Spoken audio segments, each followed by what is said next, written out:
এবার ইসরায়েলের একাধিক সামরিক ঘাঁটিতে ক্ষেপণাস্ত্র, রকেট ও ড্রোন হামলা চালিয়েছে লেবাননের সশস্ত্র গোষ্ঠী হিজবুল্লাহ। এতে অঞ্চল জুড়ে নতুন করে উত্তেজনা ছড়িয়ে পড়েছে। এক প্রতিবেদনে আল জাজিরা জানিয়েছে, হিজবুল্লাহ অতর্কিত আক্রমণে 3টি ইসরায়েলি মার্কাভা ট্যাঙ্ক ধ্বংস করেছে।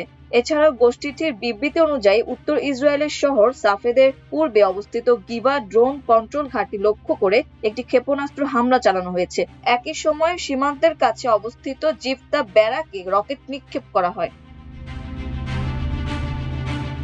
আল জাজিরা আরো জানিয়েছে, গোষ্ঠীটি দাবি করেছে তারা ইসরায়েলি সেনা ও সামরিক স্থাপনাকে লক্ষ্য করে নতুন করে একাধিক হামলা চালিয়েছে। সীমান্ত জুড়ে উত্তেজনা তীব্র হয়ে ওঠার মধ্যেই এসব হামলার দাবি করল হিজবুল্লাহ।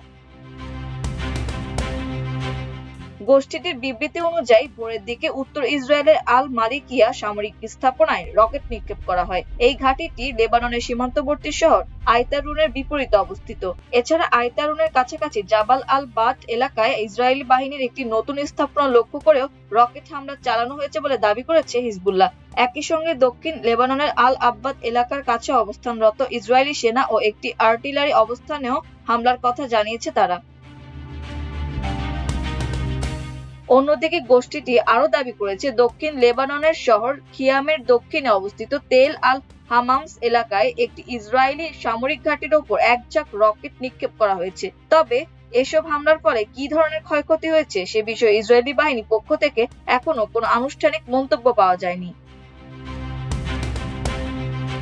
সীমান্তবর্তী শহর মারুন আল রাশের পূর্ব উপকণ্ঠে অবস্থিত খাইল এলাকায় ইসরায়েলি সেনাদের লক্ষ্য করে আরেকটি রকেট হামলার কথাও জানিয়েছে সংগঠনটি। এছাড়া সোমবার সকালে হাইফার পূর্বে অবস্থিত টিজি পরিত ঘাঁটিতে ড্রোন হামলার কথাও জানিয়েছে সংগঠনটি। দিনের শেষভাগে রাজধানী তেল আবিবের কাছে অবস্থিত তেল হাসমর ঘাঁটিতেও তারা একটি বড় হামলার দাবি জানায়।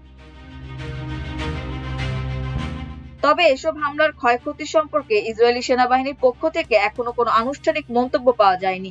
বিশ্লেষকরা আশঙ্কা করছেন, দক্ষিণ লেবাননে ইসরায়েলি বাহিনী ও হিজবুল্লাহর মধ্যে চলমান সংঘর্ষে সীমান্ত জুড়ে পরিস্থিতি ক্রমেই উত্তপ্ত হয়ে উঠছে এবং বৃহত্তর সংঘাতের আশঙ্কা আরো বাড়ছে। এদিকে সংযুক্ত আরব আমিরাত জানিয়েছে, ইরাকের কুর্দিস্তান অঞ্চলে অবস্থিত তাদের কনসুলেট জেনারেল একটি ড্রোন হামলার শিকার হয়েছে। এই হামলায় স্থাপনার ক্ষয়ক্ষতি হলেও কোনো হতাহতের ঘটনা ঘটেনি।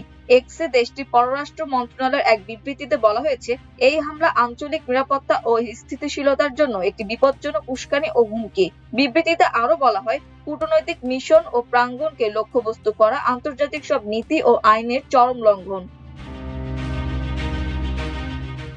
মাল্টিমিডিয়া ডেস্ক, আমার দেশ।